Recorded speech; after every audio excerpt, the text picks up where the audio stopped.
Nous connaissons tous le Johar, que les femmes du Rajputana ont dû accomplir pour préserver leur honneur.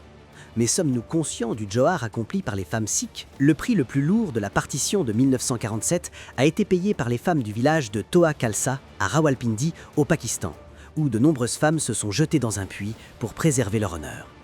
À cette époque, le village de Toa Khalsa était une région à majorité sikh où vivaient de nombreuses familles hindoues et sikhs aisées. Le soir du 6 mars 1947, une petite foule de musulmans provenant de villages voisins entra dans le village et menaça les sikhs de se convertir. Au début, personne ne prit cette menace au sérieux, mais dès le lendemain matin, des milliers de musulmans étaient arrivés au village.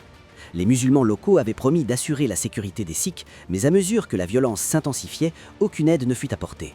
Après 2 jours, certains sikhs hissèrent un drapeau blanc devant leur maison et conclurent un accord avec les meneurs des émeutiers. Selon cet accord, leur maison serait pillée, mais aucun homme ne serait tué et les femmes ne seraient pas déshonorées. Les sikhs versèrent 20 000 roupies ainsi que de l'or pour sauver leur vie, puis quittèrent leur maison pour se rassembler dans la Haveli de Sardar Gulab Singh. D'autres trouvèrent refuge dans le Gurdwara Dukban-Chani, situé près de la Haveli. Pendant 6 jours, depuis la Haveli, les Sikhs assistèrent au pillage et à l'incendie de leur maison. Bientôt, la cupidité des assaillants s'intensifia et ils se tournèrent vers la Haveli de Sant Gulab Singh. Alors que les Sikhs étaient tués un par un, les émeutiers imposèrent une nouvelle condition. Si une femme était livrée chaque jour, ils épargneraient la vie des autres. Accepter une telle condition était impossible, car les femmes avaient déjà compris ce qui les attendait et estimaient qu'il valait mieux mourir que de subir de telles atrocités. Le 12 mars, toutes les femmes commencèrent à se jeter dans le puits situé près du Gurdwara Dukban-Chani. Plus de 93 femmes sikhs se suicidèrent collectivement pour préserver leur honneur. Certaines furent tuées par leur propre famille. Selon les habitants,